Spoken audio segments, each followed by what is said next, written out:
This is Andi Purewal for Boxing Social in association with Betfred, and I'm delighted to be joined by light heavyweight contender and Commonwealth champion Lyndon Arthur over Zoom. Lyndon, first and foremost, how are you doing? Yeah, I'm good, mate. I'm good. Just chilling out, playing a bit of COD. Good to hear. How's life in lockdown for you? I've asked everybody, how's it for you? It's been all right, really, innit? It's a little break from normality, from life, and you know, he's nothing you can do about it, so he's got to do what he can. How have you found trying to train around the restrictions that were in place? Just like everybody else, just doing what I can and getting in whatever bits of training that I can do. Obviously, just going into lockdown, what did Pat say to you with regards to training? We had our key, so just like stay in the gym, tick over as much as you can, and just work on what we would work on normally. Like we're not daft. I've been in boxing for over 10 years now, so I know what I need to do and what to do when I get in the gym. So obviously, you mentioned to me just off camera, you've been back this week, you've had a session or so with Pat. How have you found having kind of more of a normal feeling to your training regime?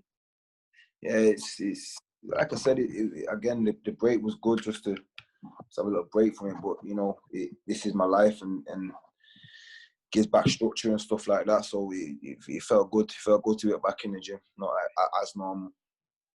Now, Lyndon, obviously you was getting ready to face Anthony Yarde. What's your understanding of that fight now? Everything got put in lockdown before that bout was due to take place on the Dubai Joyce card. Do you still anticipate it will happen post-lockdown or as a behind closed door show? Or I don't know. I know as much as you. I'm training, so whenever it happens, when given enough time, the fight will happen. I don't know. I don't know what Yarde's situation is. I don't know what they're thinking. So, I'm sure the fight will happen eventually, whether it's behind closed doors or after, where there can be fans again.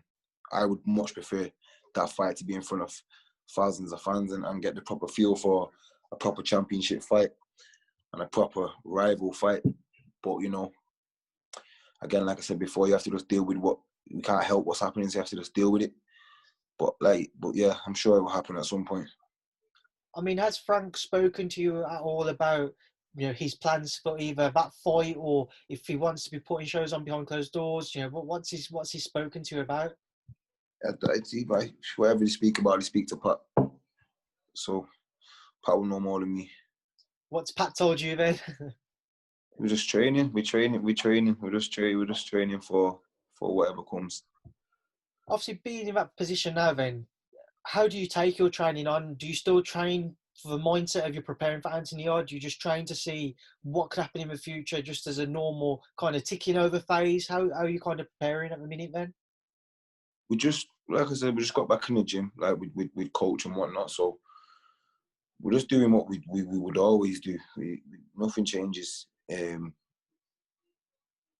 If we get the call like the fight's gonna get made at this point or this date and etc., then we'll up the training.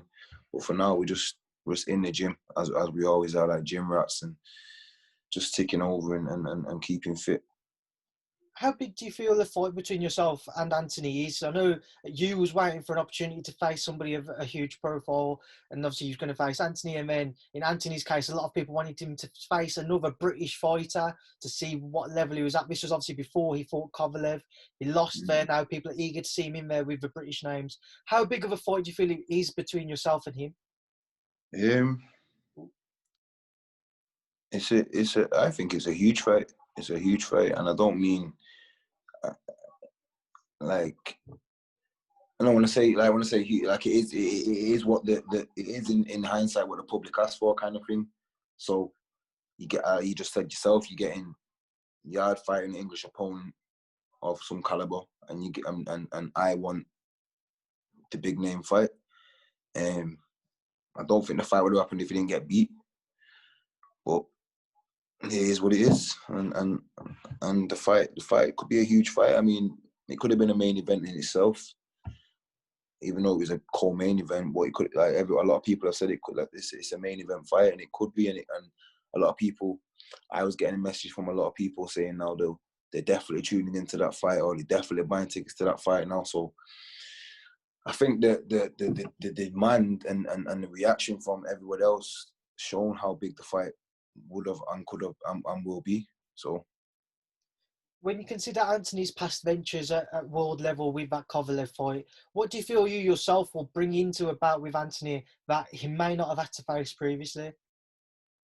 I don't know, man. Like I am what I am, and I bring to the table just as much as he brings. So, but I also bring new stuff and added pressure of you can't get beat off me, you know. So, and I'm unbeaten. I don't know what it's like to lose. I don't want to lose. The dog inside me won't allow, you know. So it'll be an exciting fight. With this moment in time then, say if that fight was to be made, do you feel that you'd be happy to jump straight back into it, or would you want kind of a warm-up fight or like an easier fight to get back into the swing of things, knowing your last bout was about 10 months ago now? Yeah, you know, I'd like to say I'd like to have a fight before, and I've been out the ring now since October. When you get back in it, but like you say, 10 months, and it could be 12 months, do you know what I mean? Nobody wants to stay out the ring that long, like, and then jump into what is the biggest fight of your career, especially at the stage I'm at now. You don't really want to lose it. If you're going to lose at all, you don't want it to be now, do you know what I mean? And you don't want to go into a fight feeling, with excuses of, if I'd have fought him this time, it would, you know what I mean? You don't want the excuses on yourself and stuff like that. So again, I'd like a, and I feel I deserve to have that. But it is what it is. Again, I'm a fighter, so. We obviously, as you've said, we don't know where exactly the fight stands at this moment in time. But what are your thoughts on behind closed door shows? Is it something you are interested in if it was to be put to you? Again, I have to keep using the phrase. I'm a fighter, and this is the career we chose. This is boxing, and this is what we've been given.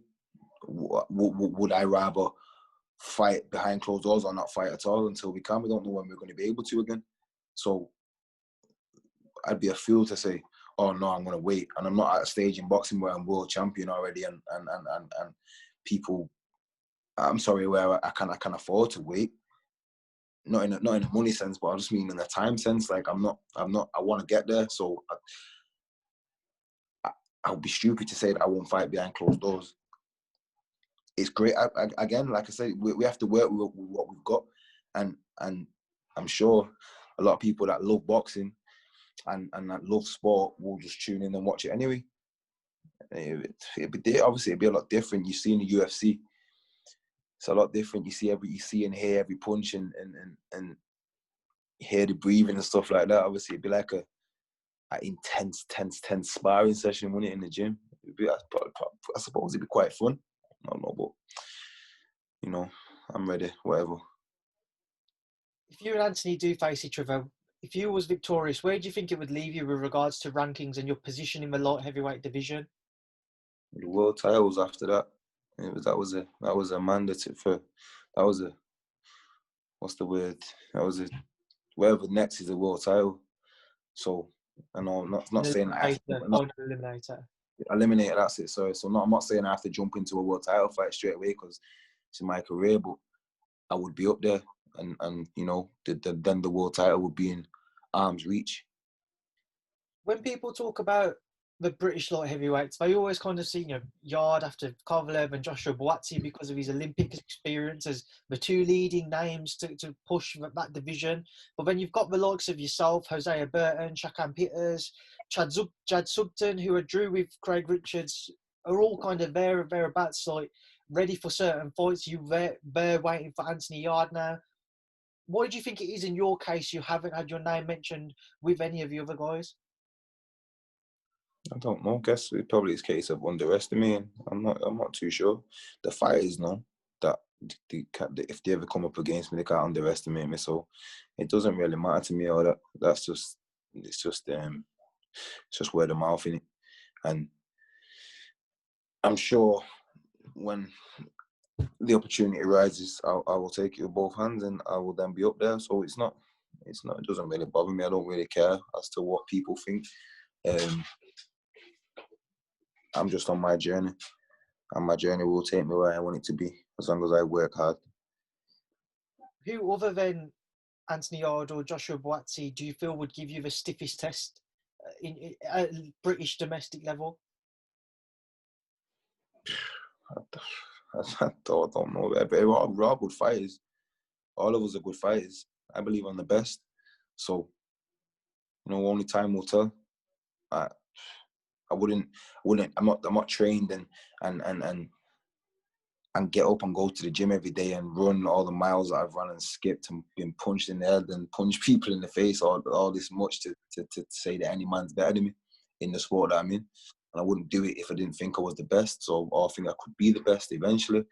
So, I'm always going to answer that question biasly. They're very good fight. Everyone's very good fight. All the divisions are hot. It's a very good division. But I'm here, so... Lyndon, a couple of things which I just want to ask you on before I let you leave, then, just away from yourself. Obviously, Marcus Morrison, who was a former campmate of yours, gone back to Joe Gallagher to train with him. What was your thoughts on that entire situation there and Marcus' decision to do so? Marcus is a grown man. He can do what you want. This is your career. It's a lonely sport, and you have to be selfish. He obviously felt that the better thing was for him was to go back to Joe, and fair play to him. Me and Marcus are friends and always will be. So we'll support what he does, whatever he wants to do, and as long as he's very good as well, and he hits very hard. So hopefully he gets where he wants to be as well with Joe. And then the final thing, Lyndon, is Fury Joshua. A lot of people are excited to possibly see that fight at some point in the near future. If we was to see, how do you think an undisputed title fight between the pair would play out? A great fight. I can't wait for that fight team. I hope it gets made sooner rather than later. Play out. I just think Fury. I just think Fury is the best. I think Fury is the best of the heavyweights right now. I just think what he's done.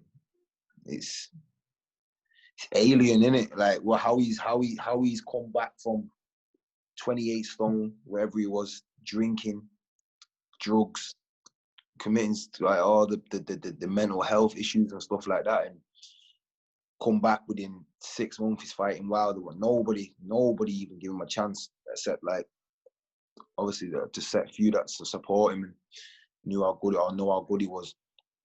And he's come back and I thought he beat Wilder the first time, and he's come back and just absolutely obliterated him.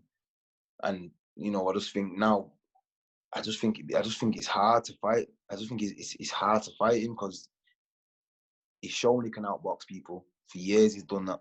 Now he's shown he can walk forward and walk it down and take Wilder's best shot. And who is arguably one of the hardest hitting heavyweights that we've seen ever. Do you know what I mean? So Tyson Fury now has shown he's got the alphabet in his arsenal in regards to boxing. So getting ready how do you get ready for a fighter like that? You can't outbox him because we know that, and now he can fight. Like I just think he edges it in the things that he does. Maybe I'm wrong, I don't know, but I would push towards Tyson. Lyndon, final thing I want to get your thoughts on is we've seen a little bit of noise made over a potential cross-sport bout between Dillian Whyte and Francis Ngannou, between boxing and MMA. What would be your thoughts if we was to see that in either the cage or the ring? Well, in the ring, I think Dillian would beat him. Dillian's a warrior. I like Dillian. He's exciting for the sport, and he's just like he's got no chill in anything he does. So, he's done the Muay Thai kickboxing thing before. I don't really know his background too tough, but I know that he's definitely been in that world, so he's no stranger to it. I'd love to see it. I'd love to see it. It would be history, wouldn't it? So it'd be exciting to watch. Dillian's raw, and he will not be defeated easily. So it'd be great to watch. I'm excited for stuff like that. Well, Lyndon, I do appreciate your time today. I know you're going to want to go and chill and enjoy the rest of it. Before I let you leave, though, what would you like to say to everyone who tunes in to watch our interview? Just stay tuned for the upcoming fights and for my career, because I believe I'm going to the top, and it's going to be exciting. Lyndon, it's been a pleasure to catch up with you. I'll hopefully see you in person to do an interview soon as well. Thank you for speaking to Boxing Social, and enjoy the rest of your day. And you too, sir.